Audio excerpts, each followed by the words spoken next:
Hello, क्या हाल चाल? ठीक, चलिए देखिए, पिछली क्लास में हम लोग ख़त्म कर चुके हैं भारतीय राज्य व्यवस्था के अंदर भाग 1 अनुच्छेद का। आज उससे आगे बढ़ रहे हैं और आगे बढ़ने के साथ ही हमें देखना है कि भाग 2 जो क्या है हमारा नागरिकता। ठीक है, देखिए पॉलिटी आसान है, नंबर दे के जाएगी, बस आप पढ़ते रहिए। आइए मेरे साथ जल्दी शुरू करते हैं। नागरिकता, देखिए नागरिकता अगर हम ये पूछें कि भारतीय संविधान के किस भाग के अंदर आता है तो नागरिकता भाग 2 के अंदर आता है। और जो लोग पहले क्लासेस नहीं देख पाए हैं वो जा कर के प्लेलिस्ट में देख लीजिए, वहाँ पे ऑलरेडी क्लासेस हैं, सब क्लासेस देख लीजिए, सब बातें एकदम से साफ साफ नज़र आएंगी, साफ साफ समझ आएंगी, कोई समस्या है नहीं। ठीक, तो नागरिकता हमारा किसमें है? भाग 2 का हिस्सा है। ठीक, जैसा कि आपको बताया गया है। दूसरी बात क्या है कि अगर आपने देखा था कि भाग 1 के अंदर जो आर्टिकल थे वो 1 से 4 आर्टिकल भाग 1 के अंदर थे, तो ये बात पक्की है कि भाग 2 के अंदर 4 से तो आगे ही चलना पड़ेगा हमें। तो 4 से आगे क्या आता है कि आर्टिकल नंबर 5 के बाद यहाँ से शुरू होती है नागरिकता और आर्टिकल नंबर 11 तक हमारी नागरिकता जाती है। तो आर्टिकल नंबर 5 से आर्टिकल नंबर 11 तक भारतीय नागरिकता इसमें बताई गई है। देखिए दो बातें ध्यान से सुनिए। यूके SSC के अंदर केवल बस 2 ही सवाल मैक्सिमम आते हैं कि नागरिकता भारतीय संविधान के किस भाग का हिस्सा है, तो भाग 2 का हिस्सा है। और इसके अंदर कौन कौन से आर्टिकल रखे गए हैं, आर्टिकल 5 से लेकर के आर्टिकल 11 तक के बीच के जितने भी आर्टिकल हैं ये सारे के सारे नागरिकता के अंदर रखे गए हैं। यहीं तक कहानी ख़त्म हो जाती है। लेकिन अब हम थोड़ा सा इसमें जानेंगे कि क्या क्या इसके अंदर हो सकता है और क्या क्या सवाल इससे बन सकते हैं, उन सभी चीज़ों को जानने की कोशिश करेंगे। देखिए 2 चीज़ें होती हैं, एक होता है सिटीजन, सिटीजन मतलब नागरिक, और एक होता है एलियन। अब देखिए एलियन सुन के ये मत सोचना कि मंगल ग्रह से कोई आने वाला है या किसी और ग्रह से आने वाला है। एलियन का मतलब वो होता है जो अपने देश का नहीं है या विदेशी है, या आप ऐसे भी कह सकते हैं जो अपने क्षेत्र का नहीं है, क्षेत्र के बाहर का, वो भी एलियन कहलाता है। तो हम विदेशी लोगों को एलियन कह सकते हैं और सिटीजन होता है नागरिक। तो 2 ही चीज़ें होती हैं कि एक होता है सिटीजन, कोई भी देश हो उसका सिटीजन होता है, उसके अंदर रहने वाले लोग होते हैं, उसके नागरिक कहलाते हैं। एक होता है एलियन जो उस क्षेत्र सीमा के अंदर नहीं रहते, उसके बाहर रहते हैं, उन्हें हम एलियन कहते हैं। तो देखिए जो सिटीजन होता है उसके पास उस देश की फुल मेंबरशिप उपलब्ध होती है, कि मतलब वो पूर्ण सदस्य होता है उस देश का जिस देश में वो रह रहा होता है। ठीक है, तो भारत की अगर हम बात करें तो भारत के अंदर क्या है, नागरिकता आर्टिकल नंबर 2, आर्टिकल नंबर 5 से 11 तक और भाग नंबर 2 का हिस्सा। ठीक है, तो एक एक बात को देखते चलेंगे। सबसे पहली बात मैं आपको बता दूं कि जो नागरिकता है भारत में एकल नागरिकता चलती है जी। क्या चलती है? एकल नागरिकता, मतलब सिंगल सिटीजनशिप। भारत में दोहरी नागरिकता नहीं चलती है। और एकल नागरिकता हमने कहाँ से ली थी? एकल नागरिकता हमने ब्रिटेन के संविधान से अपने संविधान के अंदर ली। हमने ब्रिटेन में देखा कि ब्रिटेन में भी एकल नागरिकता का कंसेप्ट है, वहाँ पे भी दोहरी नागरिकता का कंसेप्ट है नहीं है, तो हमने भी एकल नागरिकता वहाँ से सीखी। मतलब कि केवल हम सब अगर हम बात करते हैं तो हम सब भारतीय हैं। क्या है? हम सब भारतीय हैं और हमें इस बात पर गर्व है कि हम सब भारतीय हैं। हमारे यहाँ ऐसा नहीं होता कि तू उत्तराखंडी है, आप बिहार से रहने वाले हो, आप पश्चिम बंगाल के रहने वाले हो, या अपने अपने स्टेट की अलग अलग नागरिकता हम लोगों को देखने को नहीं चलती है। दोहरी नागरिकता USA के अंदर चलती है। हमारे यहाँ एकल नागरिकता का कंसेप्ट है और हम इसीलिए सारे क्या कहलाते हैं, हम सब भारतीय हैं। और ये भारतीय तत्व ही हम सबको एक गुच्छे में पिरोता है, एकजुट रखने में हमारी मदद करता है। ठीक है, देखिए तो इसमें थोड़ी सी बातें हम लोगों को जाननी है, जानते हैं। आइए शुरू करते हैं थोड़ा सा पार्ट आगे की तरफ। ठीक, आइए देखिए यहाँ और हम लोगों को क्या जानना चाहिए? हम लोगों को जानना चाहिए कि जो भारतीय नागरिकता है, तो भारतीय नागरिकता के लिए जो नियम या कानून बनाने का जो अधिकार है वो केवल और केवल संसद के पास है। कि केवल भारतीय संसद, भारतीय पार्लियामेंट ही नागरिकता के लिए नियम बना सकती है। इसमें कोई भी कोर्ट या न्यायालय हस्तक्षेप नहीं करता। तो इसी बात को मैं बता रहा हूँ कि भारतीय संसद को नागरिकता के लिए, भारतीय नागरिकता के लिए अभी कहो कि भारतीय संसद बांग्लादेश की नागरिकता के लिए नियम बना रही है, ऐसा नहीं होता। भारतीय संसद को भारतीय नागरिकता के लिए नियम बनाने का अधिकार है, नियम बनाने का अधिकार है।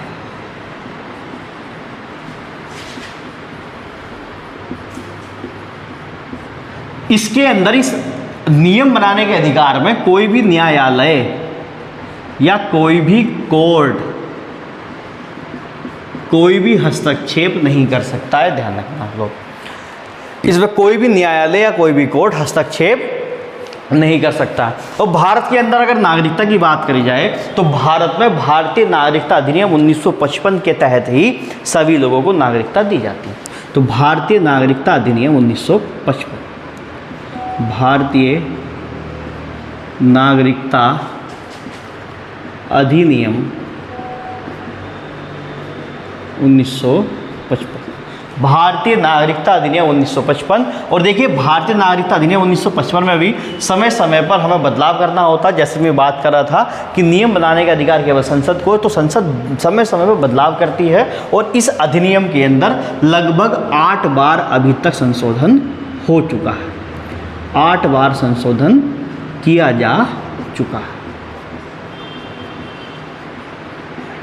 ठीक है जी, संशोधन जो है वो कितनी बार, 8 बार संशोधन किया जा सकता है। देखिए अब भारतीय नागरिकता जो है, अब ये बात सवाल ये आता है कि अब भारतीय नागरिकता कौन व्यक्ति उसके लिए पात्र है, या हम ऐसे थोड़ी कि किसी भी व्यक्ति को भारतीय नागरिक बना देंगे। तो भारतीय नागरिक होने के लिए अलग अलग कुछ कसौटियां हैं, उन कसौटियों पर खरा उतरना पड़ता है। अगर उनमें से कोई भी कसौटी ऐसी है जिस पर हम पात्र नहीं है तो हम भारतीय नागरिक हो नहीं सकते हैं। अब देखिए क्या क्या कसौटी हो सकती है, वो आइए जानने की कोशिश करते हैं। तो अभी तक बात समझ में आई कि भारतीय नागरिकता जो है वो भाग 2 में है। इसके अंदर अनुच्छेद 5 से 11 रखे गए हैं और इसके लिए केवल नियम बनाने का अधिकार किसके पास है, भारतीय संसद के पास है। और हम जिस नागरिकता अधिनियम के तहत किसी को भी नागरिक बनाते हैं वो है भारतीय नागरिकता अधिनियम 1955, ठीक है। और जिसमें अभी तक कितनी बार, 8 बार संशोधन किया जा चुका है। तो चलिए आइए जानते हैं कि भारतीय नागरिकता हासिल करने के तरीके क्या क्या हो सकते हैं। चलिए जानते हैं।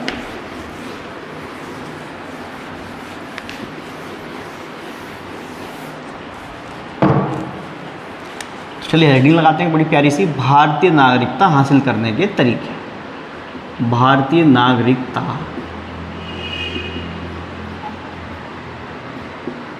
हासिल करने के तरीके। अब देखो वो तरीके क्या क्या हो सकते हैं कि मतलब अब कोई भी व्यक्ति भारतीय नागरिक कैसे बन सकता है, उसके लिए कई सारे तरीके। जैसे एक है जन्म आधारित। क्या है, जन्म आधारित, बाय बर्थ। जैसे हम लोग क्या है, बाय बर्थ भारतीय नागरिक। जब हम पैदा हुए तो हमने यही कहा कि हम भारत में पैदा हुए, हम आज भी कहते हैं कि हमने भारत में पैदा हुए। तो बाय बर्थ हम लोग हैं, जो जन्म आधारित नागरिकता है उसके सबसे बड़े हकदार हम हैं। हमारे पूर्वज, हमारे माता पिता सब भारतीय नागरिक हैं और उन भारतीय नागरिकों के बच्चे जो कि हम लोग हैं या आने वाले समय में हमारे बच्चे, ठीक है, वो सब भी क्या होंगे, भारतीय नागरिक कहलाएंगे। ठीक, तो भारतीय नागरिक ये कहलाए जाएंगे। इसके अलावा इसमें दूसरा तरीका भी हो सकता है। दूसरा तरीका क्या हो सकता है, चलिए उसे भी देख लेते हैं। ठीक, दूसरा तरीका है वंशानुगत।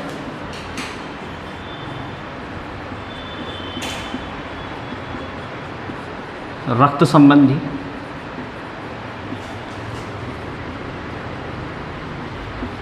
ये दूसरा तरीका हो सकता है कि जो वंश कुल आधार पर हम लोग चले आ रहे हैं और उसी के आधार पर ये भी हमें भारतीय नागरिकता में मिलता है और ऐसे ही हम सब लोग दूसरे को भारतीय नागरिकता मिल जाती है। ठीक है, देखिए यहाँ दो बातें आपको जो ध्यान रखनी है कि ये जो भारतीय नागरिकता अधिनियम 1955 है वो जो दो देशों के ऊपर लागू नहीं होता है, वो दो देश हैं आपके बांग्लादेश और पाकिस्तान। बांग्लादेश और पाकिस्तान, इसके ऊपर ये लागू नहीं होता है। ठीक है, ध्यान रखना आप लोगों ने, इन देशों के लिए ये वाली कंडीशन जो है वो अप्लाई नहीं होती है। ठीक है, तो दो तरीके हमने देख लिए। अगला तरीका है कि अगर कभी ऐसा हो जाता है कि भारतीय मान लेते हैं कि ये भारत है और ये भारत के नीचे श्रीलंका है, और या ये वाला हिस्सा जो है ये वाला पाकिस्तान से मिलता है, तो कभी भविष्य में ऐसा होता है कि भारतीय राज्य क्षेत्र का विस्तार होता है। तो भारतीय राज्य क्षेत्र के विस्तार के साथ ही उस राज्य क्षेत्र के अंदर जितने भी लोग शामिल होते हैं वो स्वतः ही भारतीय नागरिक कहलाते हैं। ठीक है, तो तीसरा तरीका हो सकता है भारतीय राज्य क्षेत्र के विस्तार के अनुसार, भारतीय राज्य क्षेत्र के विस्तार से, भारतीय राज्य क्षेत्र के विस्तार द्वारा भी हम उस व्यक्ति को क्या बना सकते हैं, भारतीय नागरिक बना सकते हैं। या हम ये कहें कि भारत अगर किसी पड़ोसी देश पर या कोई ऐसी जगह पर जहां अपना क्षेत्र का विस्तार कर लेता है तो ऐसे क्षेत्र के अंदर रहने वाले व्यक्ति भी वो सब भारतीय नागरिक ही कहलाएंगे। ठीक, अगला है पंजीकरण आधारित। पंजीकरण आधारित मतलब बाय रजिस्ट्रेशन, कि आप रजिस्ट्रेशन के माध्यम से भी भारतीय नागरिक बन सकते हैं। ठीक है, कि अगर आप एक लंबे समय तक भारत में रहते आ रहे हैं और यहाँ पे आप के खिलाफ कोई भी ऐसा कानूनी कार्रवाई नहीं होती है, आप कोई मुजरिम नहीं है, आपने कोई गलत काम नहीं किया, तो आप भारतीय सरकार से, गृह मंत्रालय से स्पेशली रजिस्ट्रेशन के माध्यम से भी भारतीय नागरिकता के लिए मांग कर सकते हैं। ये भी एक प्रावधान है। ठीक है, अब इसमें देखिए 2-3 बातें हैं जो हमें समझनी चाहिए, उन्हें समझाने की कोशिश करता हूँ। देखते रहिए आप लोग, एक अच्छे से नोट्स बनाइए, नोट्स नहीं बनाया तो आप कम से कम स्क्रीनशॉट लेकर के रखिए चीज़ों का। ठीक है, देखिए आगे अगर हम यहीं पे देखें थोड़ी सी बातें, वो ये है कि 2-3 बातें आपको देखनी चाहिए। मान लेते हैं कि आप भारत में रह रहे थे, आप चिंटू हैं, आपका नाम है चिंटू, तो एक व्यक्ति है जो चिंटू है जो यहाँ रह रहा है, और चिंटू जो है वो उसे लगा कि अब तो यार भारत से कहीं और जाना चाहिए, और वो चला जाता है युगांडा। कहाँ चला जाता है? युगांडा। चलिए, चिंटू का मन नहीं लग रहा था, वो चला गया युगांडा। चिंटू का मन उठ गया क्योंकि चिंटू ने शायद किसी से प्रेम किया और प्रेम पूरा नहीं हो पाया, तो चिंटू ने कहा ये देश ही छोड़ देना है, क्योंकि अगर इस देश में रहेंगे तो उसकी यादें आएंगी। तो चिंटू छोड़ करके चला गया, युगांडा चला गया, और युगांडा जाने के बाद इसने एक चाउमीन की ठेली लगाई। इसकी चाउमीन बड़ा पसंद था चिंटू को, उसने सोचा कि चलिए लोगों का कम से कम इसी से पेट भर देता है, उन लोगों को खुशी मिलती है। चाउमीन की ठेली लगाई और वहाँ युगांडा में काम शुरू कर दिया। देखते देखते युगांडा में एक लगातार जब ठेली लगती थी तो वहाँ चाउमीन खाने के लिए कोई चिंटी भी आती थी, और चिंटी भी जब आती थी तो चिंटू और चिंटी की निगाहें मिली, प्रेम हुआ नज़र के सामने जिगर के पार, और दोनों ने विवाह कर लिया। अब विवाह करने के बाद चिंटू जो है वो भारतीय नागरिक ही है। तो अगर ये चिंटू चिंटी को भारत ले आता है, बाई चांस हो सकता है कि चिंटी उतनी खूबसूरत हो या उससे ज़्यादा भी खूबसूरत हो जो पहले चिंटू को मिली थी, उसे जलाने के लिए अगर वो उसे भारत ले आता है तो अब ये चिंटी जो है वो भी भारतीय नागरिक कहलाएगी। ठीक है, तो ये भी एक तरीका है भारतीय नागरिकता देने का। तो चिंटी क्या है कहलाएगी, वो भी एक भारतीय नागरिक कहलाएगी। तो एक तरीका ये भी है। अब एक और तरीका ये है कि इसी चीज़ को आगे बढ़ा देता हूँ कि चिंटू और चिंटी दोनों रह रहे हैं साथ साथ, विवाह कर लिया है और युगांडा से हट गए, क्योंकि युगांडा में चिंटी के माँ बाप जो थे वो बड़े ही डाउन टाइप थे, तो वहाँ से भागना पड़ा इन दोनों को। और मान लेते हैं कि ये जा कर के अब किसी यूएसए में बस गए, और यूएसए में जाने के बाद इन्हें एक पुत्र धन की प्राप्ति होती है। तो ये जो पुत्र होगा इनका, ये भी भारतीय नागरिक कहलाएगा।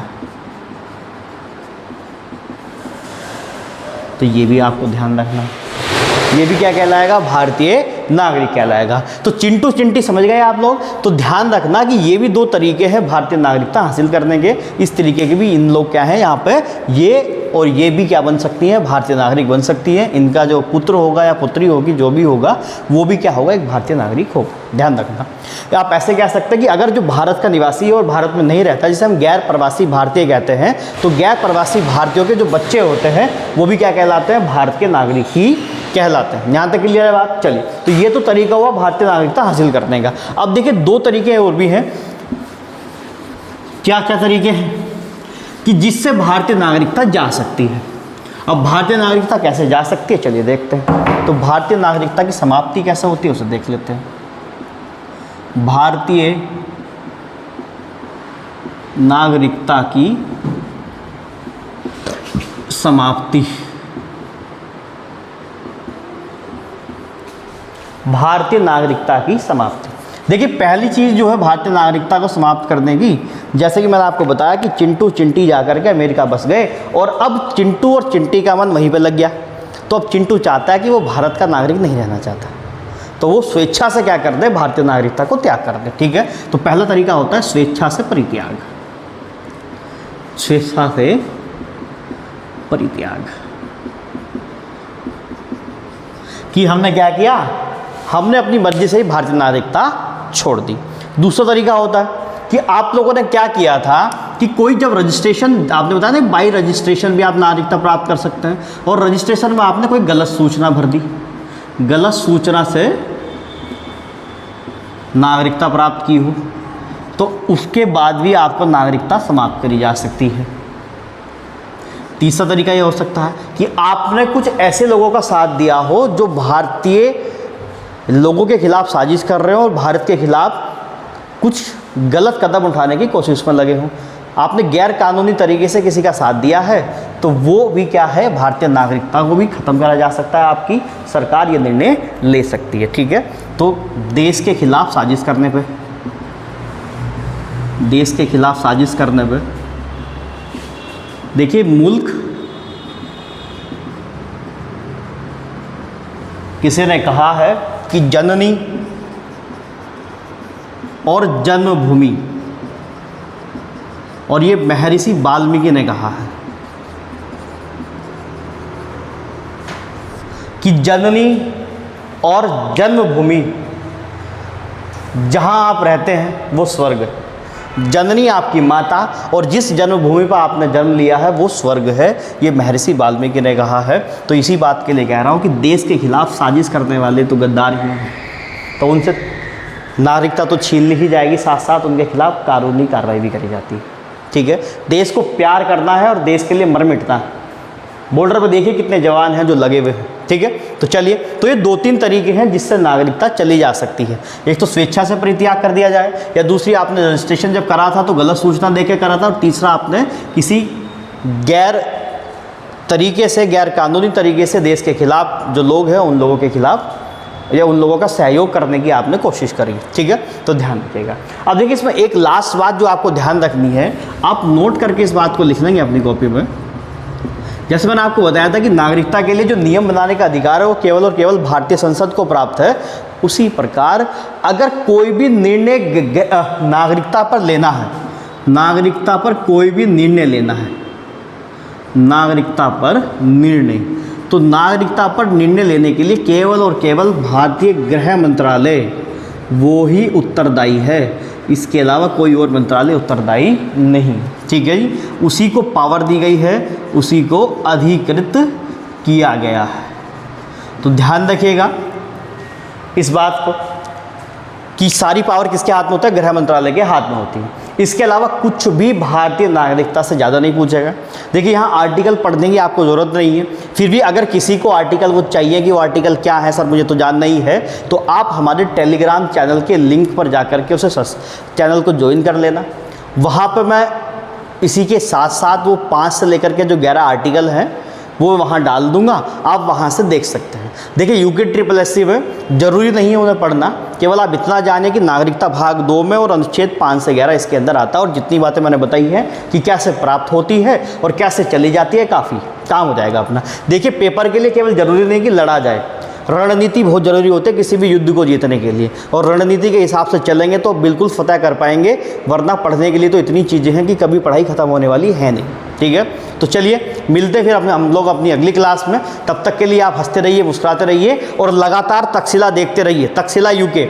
और अब भैया आप लोग यार सब्सक्राइब करिए चैनल को, आपके जो दोस्त हैं उन लोगों तक पहुंचाइए, शेयर करिए। अगर आपको कुछ अच्छा लग रहा है, आपको लग रहा है कि चलो सब कुछ मिल रहा है हम लोगों को। और देखिए उत्तराखंड की क्लास बहुत जल्दी शुरू करने वाला हूं मैं, बहुत जल्दी।